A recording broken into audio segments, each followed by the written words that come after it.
Opa, e aí, tudo bem com você? Você, por acaso, já percebeu que parece que existe pra cada um de nós uma linha de chegada que nunca chega? Porque, por exemplo, você termina a escola, aí pergunta quando você vai entrar na faculdade. Aí você entra na faculdade, aí pergunta quando você vai conseguir um emprego. Aí você consegue lá um emprego. Aí vão te perguntar, quando que você vai ser promovido? Você é promovido. Te pergunta quando que você vai comprar uma casa. Você compra uma casa. Te pergunta quando você vai casar. É um ciclo sem fim. Quando você percebe, a sua vida inteira passou e você estava correndo atrás de preencher essas expectativas que nunca foram realmente suas. Talvez você até conheça essa sensação e pode ser que você esteja vivendo isso exatamente hoje. E existe um problema muito grande entre ter um propósito de vida e viver buscando a aprovação das pessoas. Li um livro uma vez que eu já compartilhei com vocês, ele chama O Vício de Agradar a Todos, da Joyce Meyer, bem na minha adolescência. Esse livro foi maravilhoso porque eu tinha uma necessidade muito grande de ser aprovado. Eu não era uma pessoa que ficava acatando as expectativas dos outros. Por exemplo, você fala, eu quero que você faça isso, eu vou lá e faço. Na verdade, eu sou bem teimoso em relação a isso. Se você fala pra eu fazer aquilo, já perco um pouco a vontade de fazer. Mas eu tinha muito medo da rejeição, que é um pouco estranho, né? Então, quando chegava alguém pra conversar comigo, eu já me sentia na obrigação de ter os mesmos gostos que aquela pessoa. E se eu não tivesse alguma coisa em comum, já na hora eu já seria descartado, porque eu seria desinteressante demais. E a gente precisa tomar muito cuidado pra não deixar que a nossa identidade dependa disso. Ou dependa, por exemplo, da próxima conquista, porque nenhuma conquista será suficiente. Se você depender da aprovação das pessoas, você vai perceber que o mundo vai estar sempre criando um novo padrão. Então sempre vai existir alguém mais rico, mais bonito, mais inteligente, mais bem-sucedido, mais famoso. Parece que a gente nunca é capaz de vencer esse jogo. Por isso que as pessoas que buscam sempre estar no topo dessas coisas que eu acabei de dizer são tão infelizes, porque é impossível você chegar e se manter para sempre nesse patamar do auge das coisas. Lá em Gálatas capítulo 1, versículo 10 diz: é evidente que não estou tentando obter a aprovação das pessoas, mas de Deus. Se meu objetivo fosse agradar as pessoas, eu não seria servo de Cristo. E olha que maravilhoso essa mensagem, porque a palavra de Deus é uma só. Ela não vai mudando todos os momentos. Deus não é homem para mentir, para voltar atrás. Na verdade, ele fala algo, ele espera algo de você e isso se mantém até o fim. Então, crescer, por exemplo, no Brasil é difícil porque nós somos uma nação que é ensinada desde cedo que a gente precisa provar o nosso valor com as nossas notas, com o dinheiro, com a carreira, com a nossa aparência, com o nosso desempenho. Existem outras nações que não são assim. Por mais difícil que pareça, existem lugares que você é valorizado por aquilo que você é. E isso é o verdadeiro sentido de todas as coisas. Porque Jesus, ele não começou a sua mensagem aqui perguntando o desempenho de cada um dos discípulos, por exemplo. Na verdade, eles estavam bem distantes,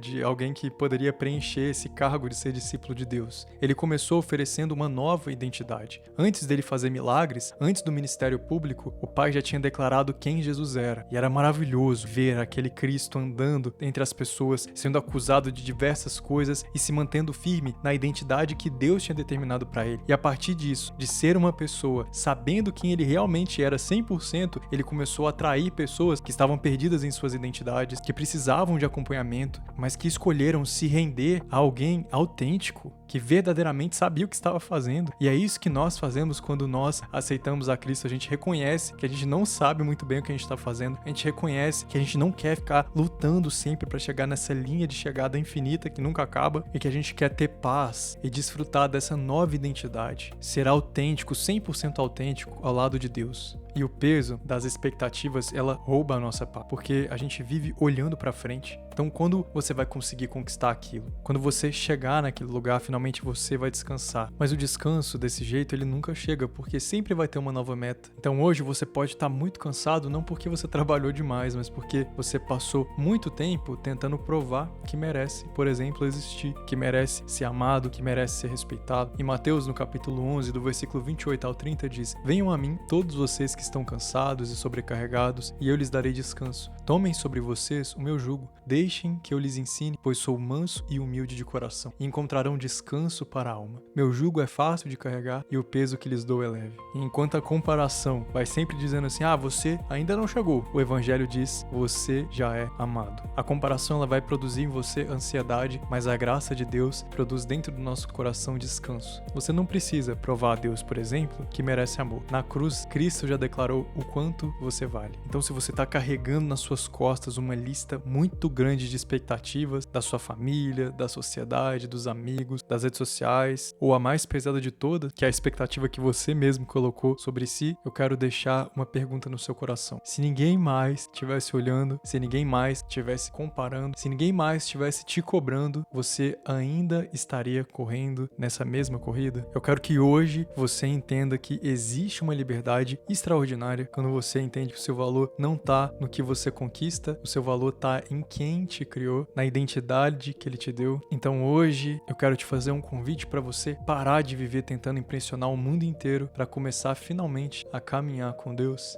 e desfrutar da presença dele. Ore comigo. Senhor Deus, meu Pai, obrigado por receber o nosso coração hoje. Obrigado por nos lembrar que o Senhor já nos vê como suficientes. Obrigado, Pai, por nos dar um panorama da vida e sabemos que as coisas, elas passam muito rapidamente e a gente não precisa ficar correndo sempre atrás da próxima meta, que a gente possa aprender a desfrutar deste momento do aqui e do agora ao seu lado. Nos ensina, Pai, a valorizar cada uma das mensagens que nós temos recebido diariamente através dos nossos devocionais, as mensagens que nós recebemos no domingo na igreja, ou nos cultos que nós frequentamos, ou até mesmo nos louvores que nós escutamos, das experiências que temos diariamente com o Senhor, esteja cada vez mais frutificando o nosso coração com a Tua mensagem, fortalecendo através de raízes, Pai, que percorrem toda a nossa alma, desde a nossa juventude até a nossa velhice, esteja sempre com a gente. E assim como os discípulos que tinham ali suas dificuldades, os seus erros, mas que foram chamados a uma nova identidade e que entenderam que existe paz ao lado de Cristo, que nós possamos também reconhecer que a partir de hoje, ao andarmos ao seu lado, Pai, ao confiarmos no Senhor, estaremos sempre em paz. Em nome de Jesus, amém. Que seu dia seja incrível assim como você é. Eu te espero amanhã para orarmos juntos. Que Deus te abençoe.